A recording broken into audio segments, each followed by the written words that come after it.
지난 10일 하노이 노딜 이후 남북관계에 이렇다 할 해법을 찾지 못한 채 문재인 대통령은 취임 4주년을 맞았습니다. 문 대통령은 취임 4주년 특별연설에서 남은 임기 1년을 불가역적 평화로 나아가는 마지막 기회로 여기겠다며 한반도 평화 프로세스 진전에 매진하겠다는 뜻을 거듭 밝혔습니다. 다만 평화의 시계를 다시 돌리고 한반도 평화 프로세스를 진전시켜 나갈 기회가 온다면 온 힘을 다하겠습니다. 북한의 호응을 기대합니다. 전문가들은 문 대통령의 이번 발언을 남은 1년 동안 남북관계의 획기적인 돌파구 마련을 위해 노력하겠다는 메시지로 평가하고 있습니다. 미국 조 바이든 행정부의 새로운 대북 정책과 함께 이달 예정된 한미 정상회담이 한반도 정세에 반전의 기회가 될 수 있을지 주목됩니다. 국제정치 아카데미 대표인 이충훈 정치학 박사를 만나 관련 이야기를 들어봤습니다. 문재인 대통령은 취임 1년도 안 돼 두 차례 남북 정상회담을 진행하며 한반도에 평화의 바람을 불게 했습니다. 이후 북미 정상회담까지 성사되면서 한반도 평화가 눈앞에 다가오는 듯 했습니다. 그러나 하노이에서 열린 2차 북미 정상회담이 결렬되고 남북 연락사무소마저 폭파되면서 남북관계가 다시 얼어붙었습니다. 2018년에 합의한 9.19 평양 공동선언은 사실상 유명무실해졌습니다. 그 문재인 정부의 그 대북 정책이 국제 정치의 그 전반적인 흐름을 따라가지 못하고 있다라고 말씀을 먼저 드리고 싶습니다. 특히 이제 그 한반도 문제는 한반도 내의 문제가 아닙니다. 한반도 문제는 동북아시아의 문제가 되고 세계적인 차원의 문제가 되는데 이번 정부는 그 남북한 둘이서 그 한반도의 그 어려운 문제를 해결할 수 있다는 그런 방법론을 택했습니다.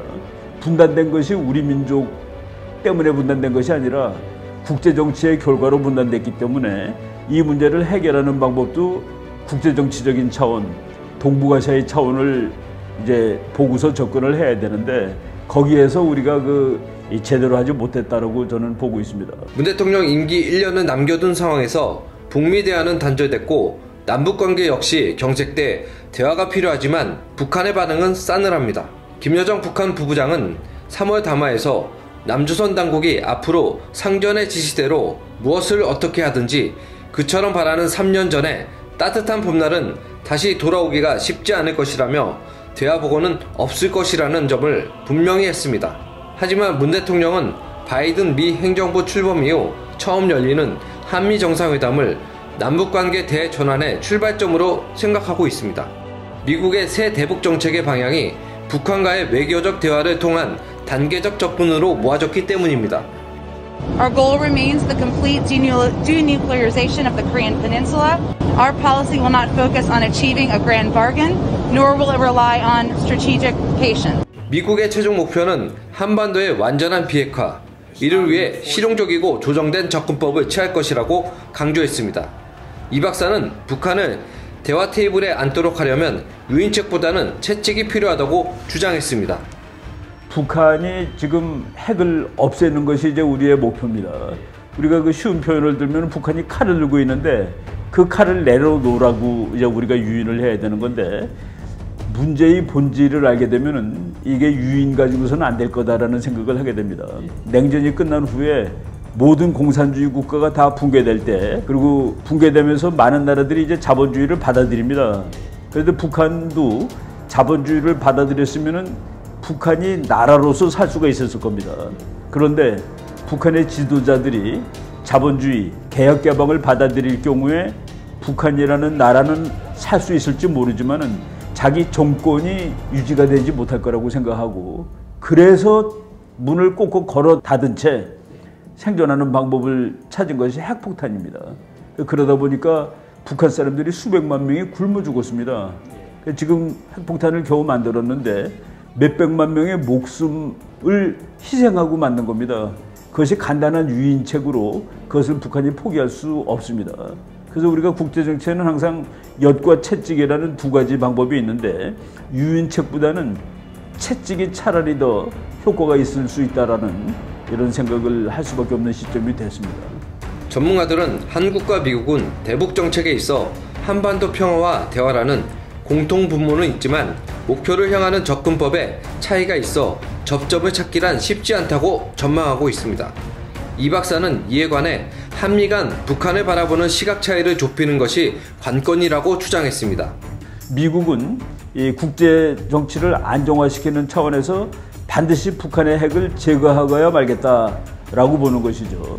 북한 핵은 미국뿐만 아니라 전 세계의 안보에 위협이 된다고 보는데, 한국 정부가 엄청나게 민족주의라 보니까 그 북한 핵이 우리의 안보에 그렇게 그 직접적인 위협이 되겠느냐, 같은 민족인데 라고 생각하는 사람들이 있는 것이거든요.